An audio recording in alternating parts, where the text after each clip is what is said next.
La chute de Babylone. Babylone est punie pour son orgueil et pour sa dureté envers Israël, versets 1 à 11, aucun des moyens auxquels elle pourra avoir recours ne saurait la sauver, versets 12 à 15. Verset 1. C'est l'Éternel qui parle, voir verset 3. La fille de Babylone, la fille des Chaldéens. Cette expression poétique représente la ville de Babylone et le peuple chaldéen, sous l'image d'une reine qui va perdre son trône et tomber dans la condition la plus misérable. Les termes de délicate, de voluptueuse, rappellent les richesses, le luxe et la mollesse de Babylone. Cette capitale était réputée chez les anciens comme ville de plaisir, Quinte Curse, v. 1, comparé Daniel 5.1-30. Verset 2. Elle sera esclave, obligée de tourner la meule, le travail le plus pénible, Exode 11.5, dépouillée de ses riches vêtements, forcée de se découvrir pour passer les fleuves de Babylone, les affluents de l'Euphrate, Psaume 137.1, quand on l'emmènera en captivité. Verset 3. Le même sort est prédit aux filles de Sion, Ésaïe 3.17. Comparé avec la fin du verset Ésaïe 13.3, Ésaïe 13.18. Verset 4. Le Rédempteur, champion, vengeur, d'Israël peut et veut le sauver. Il le peut, c'est l'Éternel des armées, il le veut, c'est le Saint d'Israël. Verset 5. Entre dans les ténèbres, pour y cacher et y pleurer ta honte. Comparer une image semblable pour dépeindre l'abaissement de Jérusalem, Ésaïe 29.4.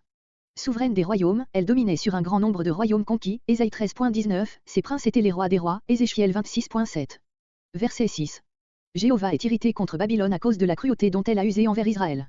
Il avait livré son peuple aux Chaldéens pour le châtier et non pour le détruire, mais eux ont passé toute mesure et l'ont traité comme s'ils en eussent été les maîtres absolus, Ésaïe 14.6, comparé Ésaïe 10.5-7, Zacharie 1.15, Jérémie 51.24. Le vieillard est cité comme exemple des faibles que les Chaldéens ont maltraités. Verset 7.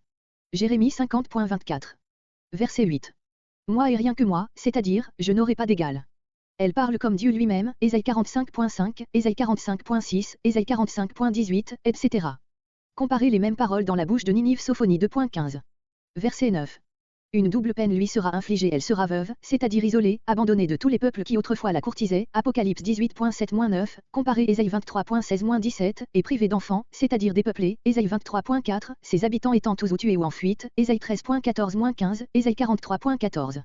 En vain elle essaiera d'échapper à son sort par la puissance de ses sortilèges, car cette reine est une magicienne. La Chaldée est la patrie de l'astrologie et de la magie, cet art par lequel on pensait se rendre maître des puissances divines. Verset 10. Dans ta malice, dans tout cet art infernal, verset 9. Verset 13. Il paraîtrait par la fin du verset que les astronomes babyloniens communiquaient chaque mois au gouvernement ou au peuple le résultat de leurs calculs. On a trouvé des tables astronomiques dont les doubles paraissent avoir été déposées dans plusieurs villes.